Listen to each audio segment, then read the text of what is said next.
আমরা এবারে রাখি বন্ধন উৎসবকে সরকারিভাবে পালন করছি। ৩৩ জন আমাদের এই রাজ্য থেকে নিখোঁজ আছেন। বন্দে ভারতেও পাথর ছোড়া হয়। এইভাবে ঘটনা তো এড়ানো সবসময় যায় না, আর আমাদের সতর্ক থাকতে হবে, সজাগ থাকতে হবে। এবং এখনো প্রচুর মানুষ নিখোঁজ রয়েছে। রাখি পূর্ণিমা উৎসব শুরু হয়েছে।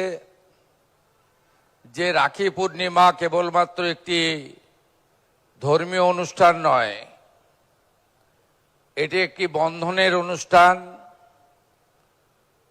এটি একটি দেশপ্রেমের অনুষ্ঠান। 1905 সালে রবীন্দ্রনাথ ঠাকুর বঙ্গভঙ্গের বিরুদ্ধে রাখি বন্ধন উৎসব পালন করেছিলেন, যার ফলে ব্রিটিশরা বঙ্গভঙ্গ রদ করতে বাধ্য হয়েছিল। তাই এমন একটা দিনে আমরা মিলিত হয়েছি। আমরা এবারে রাখি বন্ধন উৎসবকে সরকারিভাবে পালন করছি। আমাদের মনটা খানিকটা বিচলিত রয়েছে, কারণ আমাদের প্রতিবেশী বন্ধু রাষ্ট্র নেপালে যে ভয়ঙ্কর বিপর্যয় হয়েছে, তাতে প্রচুর মানুষের মৃত্যু হয়েছে এবং এখনো প্রচুর মানুষ নিখোঁজ রয়েছেন। এবং অত্যন্ত উদ্বেগের আমি এই মঞ্চে আসার পরে মাননীয় স্বরাষ্ট্র সচিব মহোদয়ার মেসেজ পেয়েছি। ৩৩ জন আমাদের এই রাজ্য থেকে নিখোঁজ আছেন, যার মধ্যে একজনকে সম্পর্ক স্থাপন করা গেছে, অর্থাৎ তার সঙ্গে যোগাযোগ করা গেছে। বাকি ৩২ জন এখনো নিখোঁজ রয়েছেন। এবং আমাদের ভারতবর্ষেরও প্রায় 150 জনের মতো নিখোঁজ রয়েছেন। আমরা এটা নিয়ে খুব উদ্বিগ্ন। ডিজাস্টার ম্যানেজমেন্টের প্রিন্সিপাল সেক্রেটারিয়েট অর্থাৎ নবান্নতে কন্ট্রোল রুম চালু করে দেন এবং পুলিশও কলকাতা এবং রাজ্য পুলিশ যৌথভাবে ভবানী ভবনে তারা হেল্পলাইন নম্বর চালু করে দেন ডেডিকেটেড, এবং আইপিএস র্যাঙ্কের পুলিশ আধিকারিকরা রাত জেগে পরিবার পরিজনের ফোনগুলো ধরে তাদেরকে আশ্বস্ত করার চেষ্টা করেন। আর কাঠমান্ডুতে ভারতীয় দূতাবাসের সঙ্গে সম্পর্ক স্থাপন করেন।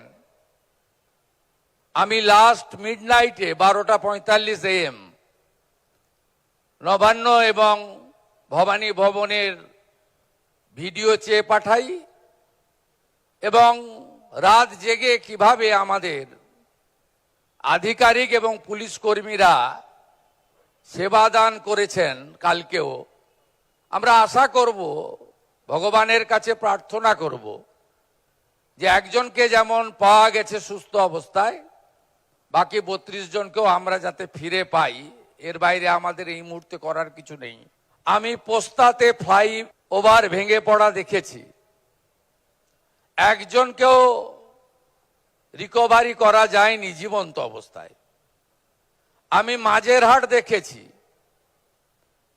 আমি কিছুদিন আগে গত বছর গার্ডেন রিচ দেখেছি। সবাই চাপা পড়ে মারা গেছেন, কাউকে উদ্ধার করা যায়নি। কিন্তু আমি তারাতলা দেখলাম 12:20 লোকাল পুলিশ জানার সাথে সাথে কিভাবে কোঅর্ডিনেট করে তারা প্রায় 20 জনের কাছাকাছি মানুষকে বাঁচিয়ে দিলেন। 2 ঘন্টা পরে আর্মি গেছে, বিহার রেজিমেন্ট, তাদেরও স্যালুট করি। এনডিআরএফ এসেছে, তারাও অনেক কাজ করেছে, টানা কাজ করেছে। কিন্তু ফার্স্ট রেসপন্ডেন্ট হিসেবে Kolkata police, local people, fire brigade, corporation, তারা খুব ভালো কাজ করেছে।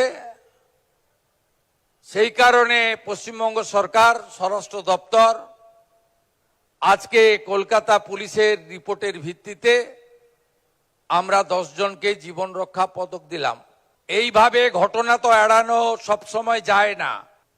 Natural calamity, disaster, human error এবং সাবোতাজ,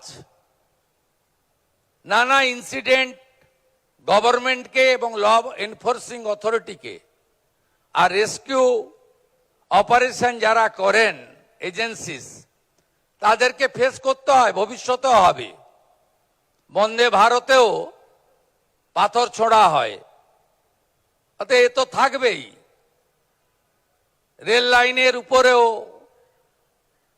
পাথর রেখে দেওয়া হয়।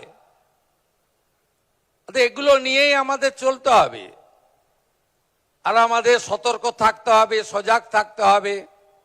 আর যারা প্রাণের ঝুঁকি নিয়ে মানুষের জীবন বাঁচান, তাদেরকে সম্বর্ধিত, পুরস্কৃত এবং কৃতজ্ঞতা জ্ঞাপন, এটা যে কোনো গভর্নমেন্টের করা উচিত।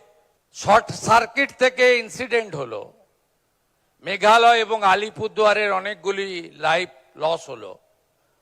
ওখানেও রামপুরহাট পুলিশ এবং ওখানকার তারাপীঠে ফায়ার ব্রিগেড স্টেশন, তারা কিন্তু 22 জনকে জীবিত বের করার ক্ষেত্রে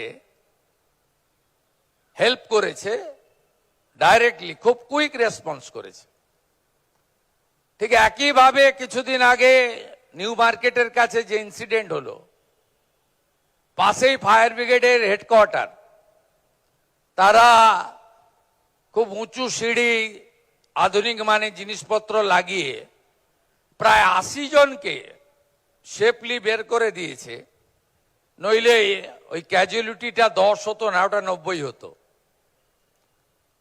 তাই সবাই মিলে একটা এনভায়রনমেন্ট তৈরি হচ্ছে, একটা বন্ডিং তৈরি হচ্ছে। পুলিশ মন্ত্রী এবং মুখ্যমন্ত্রী হিসাবে আমিও চাইছি যে শুধুমাত্র ক্যাবিনেটে ডিসিশন করে সিএস, এইচএস, ডিজিপি, সিপিকে বলে দিয়েই দায়িত্ব মুক্ত হব না। যারা গ্রাউন্ডে কাজ করছেন তাদের সঙ্গেও আমাদের আরো সম্পৃক্ততা, বন্ডিং বাড়াতে হবে। আমরা কিছুদিন আগে তারাতলা রেস্কিউ অপারেশনে যারা ফ্রন্টলাইনার ছিলেন তাদের সঙ্গে আমরা থ্যাঙ্কস গিভিং সেরেমনিও করেছি, একসঙ্গে সহভোজ করেছি, লাঞ্চ। এটা কেন করেছি? কারণ দীর্ঘদিন পশ্চিমবঙ্গে সেন্ট্রাল গভর্নমেন্ট এবং স্টেট গভর্নমেন্টের এজেন্সির সঙ্গে কোঅর্ডিনেশন ছিল না।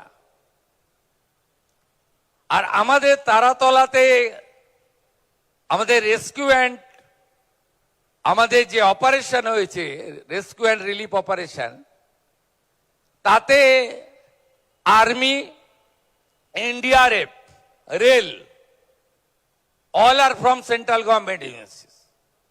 আর স্টেটের পক্ষে পুলিশ, এসডিআরএফ, ফায়ার ব্রিগেড, আমাদের হেলথ এবং কর্পোরেশন। তা আমরা ওখানে 500-550 জনকে ডেকেছিলাম, হাজারখানিক হবে, সরি, যাতে সেন্ট্রাল গভর্নমেন্ট, স্টেট গভর্নমেন্ট, আপনাদের যে এজেন্সিগুলো রয়েছে, আপনারা সবাই দেশের ডেডিকেটেড এক একজন সোলজার, আপনারা ডিসিপ্লিন অর্গানাইজেশন। এখানে কোনো পলিটিক্স, কোনো ধর্ম, বর্ণ, পার্সোনাল ইগো কাজ করা উচিত নয়। বাংলা হান্টের আরো খবর দেখতে নজর রাখুন। বাংলা খবর মানেই বাংলা হান্ট।